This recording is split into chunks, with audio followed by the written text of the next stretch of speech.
O que aconteceu? Bom, o Palmeiras veio com um plano de jogo completamente diferente do que o Abel... Assim, na verdade, não completamente diferente do que ele já tinha mostrado, mas foi uma ousadia, né? Ele já tinha feito um time bem parecido no segundo tempo contra o São Paulo, quando o time conseguiu a virada também, com a polêmica da arbitragem. E ontem ele fez um time e o time dominou completamente o jogo todo. O Carlos Miguel tocou uma ou duas vezes na bola e foi realmente impressionante. A desconfiança em cima da escalação dele era sobre o Alan, porque o Alan era um jogador que durante o ano ficou marcado por sair do banco muito bem, mas nas vezes que ganhava a vaga como titular, nem sempre respondia tão bem assim. Então, ele, em alguns momentos, tinha a chance que o Abel dava para ele, mas ele não conseguia corresponder. E ontem foi um negócio realmente absurdo, a partida do Alan. Ele muda a escalação para uma linha de 3 e tem um time extremamente Você quer seguro. brigar comigo? Fala. É isso? Você vai fazer uma análise fria do jogo, tática? Você vai dar números estatísticos? Não! Danilo Lavieri, Não, faz vou- favor. Você estava no estádio. Vou fazer um pouco dos dois, Ah, um pouco dos dois. Para com E isso. aí ele faz um time extremamente seguro. Lógico, né? A LDU, a gente já sabia que era um time tecnicamente abaixo do Palmeiras, mas depois do que fez na ida, todo mundo ficou desconfiado do que Eliminou o poderia Botafogo, fazer. eliminou São Paulo. Ficou em primeiro no grupo do Flamengo. Isso. Mas era um time tecnicamente abaixo do Palmeiras. E a falta do Brian Ramírez também, Sim, né, claro. foi importante. Eu acho que a questão foi, e até falei ontem no de primeira, era como a LDU ia reagir ao primeiro gol do Palmeiras. Para mim era a questão óbvia que o Palmeiras ia fazer pelo menos um gol ontem e como eles iam reagir. E aí o time reagiu muito mal. Deu para ver que eles estavam absolutamente sentindo a pressão, grogues e tal. Então foi um plano perfeito do Abel. É verdade que corrigindo um acidente, um erro, uma tragédia que foi o primeiro jogo. O primeiro jogo do Palmeiras foi... Talvez a gente tenha visto o pior jogo do ano e o melhor jogo do ano na mesma eliminatória. Porque o Palmeiras, na ida, foi uma tragédia, do começo ao fim. Do plano de jogo, da escalação e de tudo que aconteceu. E o jogo na volta foi perfeito do começo ao fim. O Carlos Miguel, como eu disse, não tocou na bola. Todas as escolhas foram boas. O Palmeiras tinha Kelvin e Giai alternando e não conseguia jogar bem, então ele falou, então, já que o Kelvin e o Giai não estão jogando bem, eu vou fazer uma linha de 3 e pôr o Alan de ponta direita, de ala direita. E o Maurício também, O Maurício. E aí na esquerda o Piquerez jogou super bem. Enfim, foi um time extremamente seguro. E aí, para falar o que o Juca pediu sobre o ambiente, ontem foi realmente assim, o Abel por muito tempo reclamou, inclusive ontem na coletiva falou sobre a torcida e tal, né, que ele ainda está magoado. O ambiente criado no Allianz Parque ontem foi realmente algo impressionante, de uma fé, e que o Palmeiras tem feito algumas coisas que a gente já, né, eu até lembro do Arnaldo falando, não, tá todo mundo acreditando, porque é o Palmeiras tem feito coisas que faz todo mundo acreditar, e o Palmeiras está normalizando algumas coisas meio absurdas, algumas viradas absurdas, é o time que mais virou jogo na Série A, é o time agora que tem todos os recordes de jogos, de gols, de vitórias, em tudo na Libertadores, time brasileiro, né? Então realmente é uma época de ouro e o mais impressionante é que o Palmeiras trocou praticamente todo o time. Dos campeões de Libertadores tinha o Everton tá machucado, o Veiga tá no banco, tinha Gomes e Piquerez. Então assim, é realmente muito impressionante o que o Palmeiras tem feito e ontem o ambiente, Juca, foi realmente um ambiente memorável, porque o Palmeiras correspondeu. De novo, é verdade, foi vindo de uma tragédia. O primeiro jogo do Palmeiras foi uma tragédia. E para falar um pouco da enquete do Anchor, eu acho que, olhando o jogo, o Flamengo foi muito mais seguro, né? O Rossi trabalhou, especialmente depois do Plata, né, da expulsão do Plata, mas pelo roteiro, eu acho que não tem comparação. Mauro César, como você enxerga essa classificação? Por que o Palmeiras conseguiu aquilo que parecia impossível? Porque o Palmeiras tem todas aquelas qualidades que são repetidas várias vezes. É um time determinado, tem muito mais jogadores que a LDU, jogadores melhores, técnico melhor, jogou em casa, tem o piso de plástico a seu favor também, claro. Se um tem altitude, o outro tem o piso artificial também, é um ponto favorável para uma das equipes. Talvez não seja tão não influencie tanto quanto os 2.850 metros de Quito, mas é um diferencial, é um ponto favorável para quem joga em casa e está acostumado a jogar nesse tipo de piso. Mas também a gente não pode esquecer que foi o Palmeiras que tomou de 3-0. Essa situação surgiu, a necessidade de uma vitória como essa de ontem, a atuação de ontem, ela é fruto de uma atuação ruim do Palmeiras uma semana antes. Por isso que eu acho que são dois times, nesse momento, muito instáveis. A gente tem que olhar os últimos jogos, não só os jogos da Copa Libertadores, os jogos que vem disputando. Oscilam muito entre atuações muito boas e outras muito aquém. Né? E por isso que eu acho que até lá muita coisa vai acontecer e o próprio Campeonato Brasileiro pode ter uma influência no estado de ânimo de uma equipe ou de outra, e mesmo assim vai ser um jogo totalmente descolado dos demais. A mobilização para essa partida ela não tem vínculo com o brasileiro. Se chegarmos lá e um deles estiver alguns pontos, bons pontos à frente do outro, na briga pelo título da Série A, isso pode não influenciar nada no jogo final. É um jogo totalmente descolado de tudo, é um jogo que tem vida própria e acho que essas semifinais contra os dois últimos campeões da Sul-Americana, né? O LDU ganhou em 23, o Racing ganhou em 24, também mostra como a gente tem que sempre respeitar muito a Libertadores, porque os dois times ricos tiveram que capinar sentado, como diria o Apolinho, para conseguir passar. Os dois. O Flamengo, tudo bem, fruto de uma expulsão inexplicável, né? Que aqui na Argentina nem falam sobre isso. É impressionante assim, a crise da imprensa esportiva em grande parte. Né? Se analisa um jogo como se a expulsão fosse normal. Né? É incrível. Assim. Praticamente não se fala do bizarro que foi a expulsão. Só se fala que não deu mais minutos e tal, que até deveria ter dado, claro, mais minutos, mas é uma questão menor nesse contexto. Enfim, mas é isso. Então, os dois tiveram dificuldade. O Flamengo teve que fazer um esforço muito grande para passar. No Rio, sofreu para fazer o gol. O gol foi um gol que a bola bateu no adversário, senão terminava 0-0. Bateu no Marco Rojo, né? Por isso que entrou. E o Palmeiras conseguiu perder de 3-0 no primeiro tempo para essa mesma equipe que ele amassou o torcedor ontem. Então, times tão inconstantes permitem a gente pensar qualquer coisa. Eu acho que o jogo vai ter vida própria, vai ser um jogo completamente desgarrado de tudo que vai estar acontecendo, porque uma final que vale um título que vai colocar um brasileiro numa condição inédita, né, de 4 vezes campeão, né, e vai igualar, né, vai igualar, vai superar. Eu já perdi agora, não lembro os argentinos em número de títulos, acho que iguala. Vai né? superar, eu acho. Vai passar. Empata. Vai empatar, não. Supera em um. Supera em um? Já está empatado? Vai ser campeão, vai superar. Já está superado, né? E eu acho que aí entra até nesse contexto, entra uma outra questão, né? Os títulos da Argentina, muitos são de uma época muito diferente da Libertadores, mas muito diferente. Não só pelo desinteresse dos brasileiros, que era um problema dos times aí do país, mas também pelo que acontecia, né? Os títulos do Independente do Grondona, os títulos do Estudiantes lá do Zubeldia, que não é o Zubeldia do Fluminense. Era uma outra Libertadores, muito selvagem, muito diferente, em que você não vencia na bola, você vencia também na porrada, na intimidação, na agressão. E na bolinha, Então, né? E na bolinha, né, Mauro? Da bolinha, valia tudo. Era uma competição muito diferente do que ela é hoje. E os títulos brasileiros, você pode encontrar um ou outro questionável, talvez, aí pesquisando, mas, em geral, eles são conquistados na bola, não na bolinha. O nosso Rubens, nosso produtor aqui, ressalta que empataremos. O Brasil vai empatar. Pois é, eu com a tenho essa Argentina sensação também. e não empate, superar. Isso empata, né? O Arnaldo... Tá empatado. Não está empatado, Arnaldo. Nós temos um a menos. Bom, vamos pesquisar aqui e o vamos em Rubão, frente. se o Rubão disse... Porque o Rubão é o homem das estatísticas e do tênis. Isso. Arnaldo Ribeiro, se o Abel errou bastante lá em Quito e foi bastante criticado pelas escolhas e tudo mais, ontem, rapaz, acertou tudo.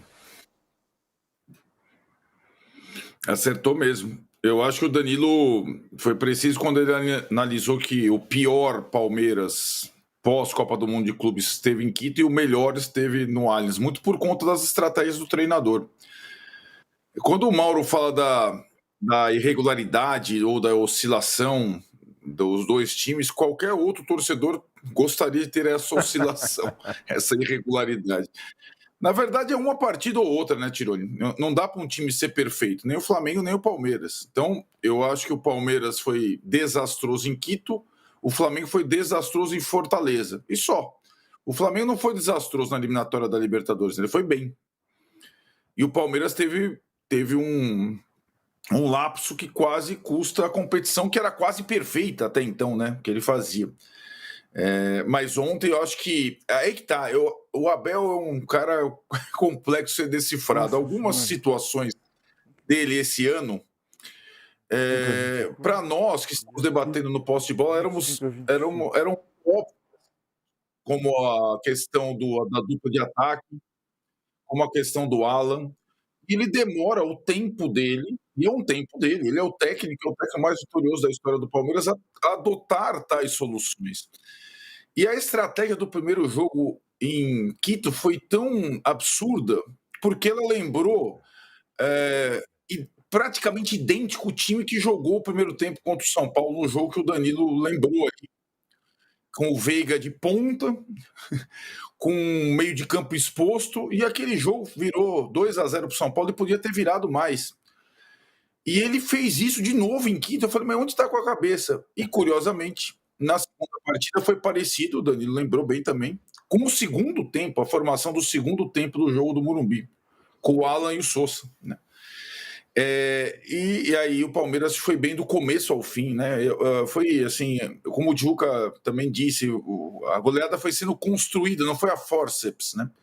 Embora o segundo gol, eu adoro o gol no acréscimo do primeiro tempo. Para mim tem poder. É verdade. Peso 10, né? O segundo gol, acho que ele é muito desequilibrante para o confronto, né? O gol do Bruno Fux. Desculpa te interromper, Arnaldo, mas é que assim que o Fux fez o gol, o estádio ficou por 15 minutos durante o intervalo todo gritando. Claro. Então foi realmente impactante.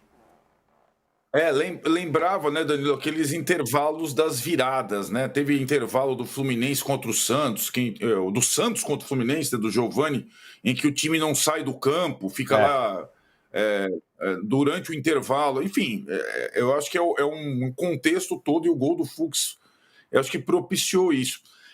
E ainda teve a cereja do bolo, e aí muito também por conta do técnico. As substituições foram ótimas, porque a LDU não voltou mal para o segundo tempo, não. As substituições do Veiga e do Felipe Anderson foram cirúrgicas no momento correto. E aí quis o destino que o Veiga ainda decidisse o jogo de forma magistral, né? Aí que tá, eu tô quase aqui me emocionando, porque esse time do Palmeiras, de todas as versões do Abel, é aquele time do consumo externo, não é só para a comunidade, é um time que joga demais. Tudo bem, fez uma partida horrível contra a LDU em Quito, mas se você pegar todos os jogos no Allianz, estava contando aqui, desde aquele jogo com o Sport, acho que foram 26 gols em 7 jogos. É só saco, só sacolada. Então é um time que tem um volume muito grande, não é perfeito, tem a sua vulnerabilidade, mas ele tem na espanholização do Tirone. Ô, Tirone, uma pergunta, qual que é o Real Madrid e qual que é o Barcelona para você, só para eu saber? Não sabemos ainda, né? Acho que isso vai ficar mais cristalizado no futuro. O que ganhar os dois títulos, por exemplo. Se alguém ganhar 2 títulos. Não, eu só porque o time espetacular da vez é o Palmeiras, não é o Flamengo. O Palmeiras isso inverte um pouco a ordem dos últimos anos, né? Só que a solidez defensiva do Flamengo me impressiona, né? É um time que é muito difícil de ser vazado. Então, esse contraste é quase como uma inversão. Quando começou, o Palmeiras que não tomava gol, baliza 0 tal. Não é esse o Palmeiras desse ano. O Palmeiras desse ano é o Palmeiras das goleadas. E o Flamengo, que era o time que massacrava, até fez goleadas esse ano, mas ele é o time da baliza 0. Então tem essa inversão de papéis que vai tornar essa final espetacular. Agora, como disse o Mauro, tem muito jogo até lá, tem a competição entre os dois pelo brasileiro, e acho que talvez eles oscilem. E o surpreendente nessa situação, na comparação dos técnicos, se os técnicos errarem na estratégia, eles vão ser responsabilizados diretamente, assim como eles são louvados quando vencem, porque eles têm muitos jogadores bons. Eles têm mais jogadores bons que muitos times europeus. A gente às vezes não se dá conta disso. É a espanholização do âncora. O que Flamengo e Palmeiras investiram no futebol não tem paralelo na América do Sul, em todos os tempos, né? Não é a Libertadores da bolinha, mas é a Libertadores da moeda, né? É muita riqueza e fartura nos dois times. Então, se o técnico fizer direitinho, a chance dele ganhar é grande, de qualquer um desses, todos os times do Brasileirão que vem pela frente aí. Mas, às vezes, eles falham. A estratégia do Felipe Luiz em Fortaleza foi absurda e quase custa tudo. Pode ter custado a vantagem no Brasileiro. E a estratégia do Abel em Quito foi absurda também, né? E quase custou a classificação. Mas aí, só para dar o crédito, se a gente está comparando o ano do Felipe Luiz com o ano do Abel, é porque o Felipe Luiz, em um ano como técnico, tem muito mérito. É um ano como técnico, gente. Um ano como treinador de futebol. E ele já faz coisas muito boas, né? Ele é uma grata surpresa. E acho que o Flamengo está em muitas boas mãos também, como está o Palmeiras, né? E a final é pena que é um jogo só. Tem gente que gosta, eu prefiro dois. Eu também. E a gente fica olhando o local, né? Já sei que nem antigamente, 2 e se empatar tem o terceiro ainda. Isso, eu gosto mais assim também. Tava achar Gosto mais mais datas assim no também. calendário, mas eu também prefiro jogo eu lá, acho jogo cá. E essa imitação nossa dos europeus que podiam passar ao largo. Muito melhor jogo lá, jogo cá. Pois é.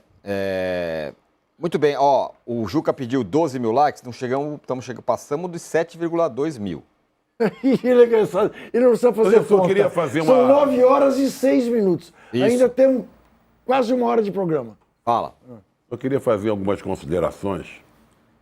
Tá certo que o Flamengo e Palmeiras têm elenco, jogadores, sei lá o quê. Mas nessa disputa, o Palmeiras já leva vantagem. O Flamengo tem um problema sério no ataque. Do Pedro. O Pedro e agora o Plata. O Plata. Vamos ver se o Pedro volte ainda. Pois é, eu Não, imagino... olha só, o Pedro se machucou. Sim. Faz uma falta tremenda, né? É o centroavante. Sim. Estava no momento encantado, que ele vinha mal, começou a jogar bem de novo e tal. que pena. Ele tenta algumas situações.